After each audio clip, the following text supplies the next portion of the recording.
Hi, I'm Bart Herbison, Executive Director of the Nashville Songwriters Association. And this week, the story behind the song, it's a two-part series, and this is part two with Even Stevens.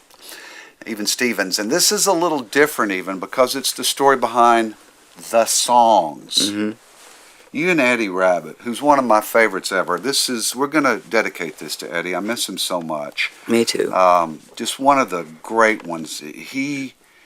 Eddie's hard to compare to anybody else, and I think that maybe the biggest. He was so unique. He made the songs his own. You hear it on American Idol, make it your own, and he did. Yes. And I didn't even know it was this prolific. How many charted songs with you and Eddie? Well, probably about 20. I think we had 17 number ones, but I think we had more than 20 songs that were in the top 15. You know. Does the story of how one of them was written stand out to you, or even more than one? Well, the song "I Love a Rainy Night." Yeah. That was kind of interesting because Eddie had, when we'd get together to write, he'd always bring up this song title. And he had a little piece that was about 10 seconds long on a cassette. And he said, the rainy nights, I like the rainy nights, I love the rainy nights, something like that. It really didn't have the melody, but he had this little idea. And he says, I just thought it was one night I wasn't depressed during a rainstorm. I was really happy, and I put this little thing down. We had to write that. So he'd bring it up, and I'd go, I don't know what to do with it, you know. And then David Malloy, when he started writing some songs with us as well, he'd bring it up every year or every time we get together to write. And that happened 3 or 4 times, and we just don't get it. And then one night it just clicked. And so I Love a Rainy Night. At night. At night. That's right. And as appropriately so. Yeah, and David came up with the track on that has hand claps and I love her, you know, like that. And David was doing that while we recorded. We went, man, we ought to use that, you know. So we recorded the song, and back then we didn't use click tracks, and we recorded that song, and then we tried to add the hand claps and the things, and each one of us took about 45 minutes in the studio trying to get it, and all 3 of us couldn't do it. And we called up Farrell Morris, the old percussion guy that used to be in town, and he did the first take, and that's him on there. But the song's kind of unique in that way too, that it has that track, you know, of hand claps and finger pops. Did Eddie ever tell you more about that line? Was he driving? I mean, where'd that line come from? No, because you're driving, you're a performer, you're in the rain, and with creative personalities, moments that could be seasonal affective disorder kind of moments, it's the opposite with creative personalities. I can literally see Eddie somewhere driving and just getting into that rain and the beat and the windshield wipers. He didn't really ever say that, but he just he was persistent about the idea for years and years and years, and we never could get it. Usually he and I could write like that. We could write an idea really quick, you know, and get on it. But I think it was because it was kind of a negative idea, really, because most people don't like rainy nights, you know. But that's the genius of it. Well, that's what's good about it, I think. And I'll tell you, when I play out, people love that song, and they know every word of it and sing along, and I'm real proud of that, you know, because I see them all smiling out there when I first kick into it, and it's a great feeling to know that they know the song that well. One of my favorite songs of all time, you know I'm an Elvis freak. Right. Kentucky Rain that Eddie wrote. Yeah. It always seemed to me, Eddie, there's people that kind of over-copy Elvis.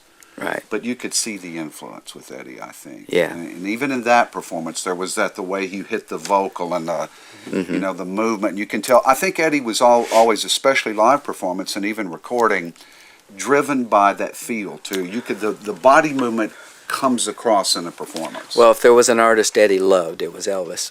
And Eddie could sing like anybody. He could sing exactly like Elvis. He could sing just like George Jones. He could sing like Lefty Frizzell. I mean, he really could do it. It sounded like them. But he had to find his own voice to do records, you know, and he did. We found that thing that was uniquely him, too, because he couldn't mimic anybody. But he loved Elvis, and that's... How'd you and Eddie get connected? Well, I went to a party, and I hadn't had much going on at that point, but I got invited to a party at over by the Tin Angel.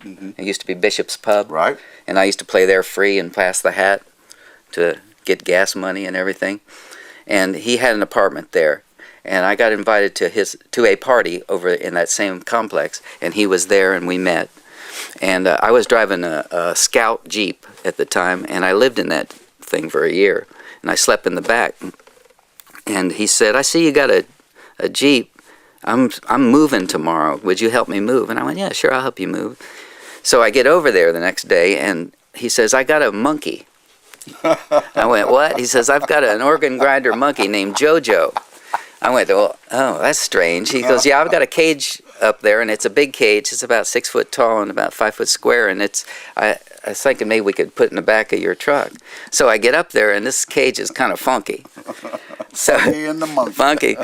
And he goes, "We can stick it in the back of your truck." I go, "Well, hold it, dude." I said, "I don't know you that well. I sleep back there, and I ain't putting that in my Jeep."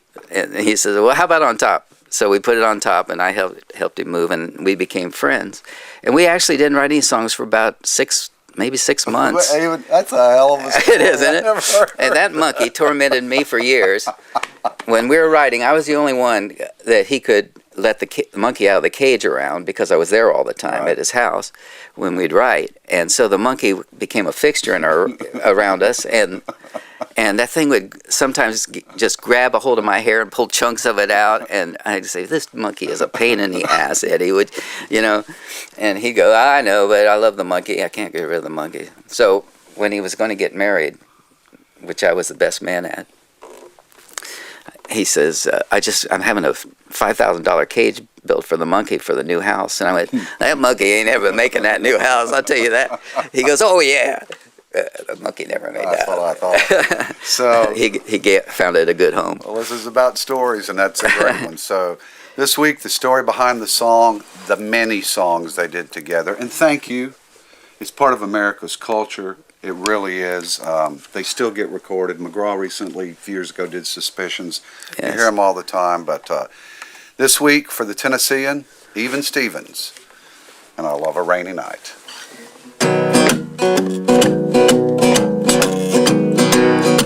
You can sing along if you want. You can hand clap. I'll do you a favor. Oh, I love a rainy night, and I love a rainy night, and I love to hear the thunder, watch the lightning when it lights up the sky. You know it makes me feel good, yeah. Oh, I love a rainy night, it's such a beautiful sight. I love to feel the rain on my face, taste the rain on my lips, in the moonlight shadow. Showers wash all my cares away. I wake up to a sunny day, 'cause I love a rainy night. I love a rainy night. Yeah, I love a rainy night. You can see it in my eyes. I love a rainy night.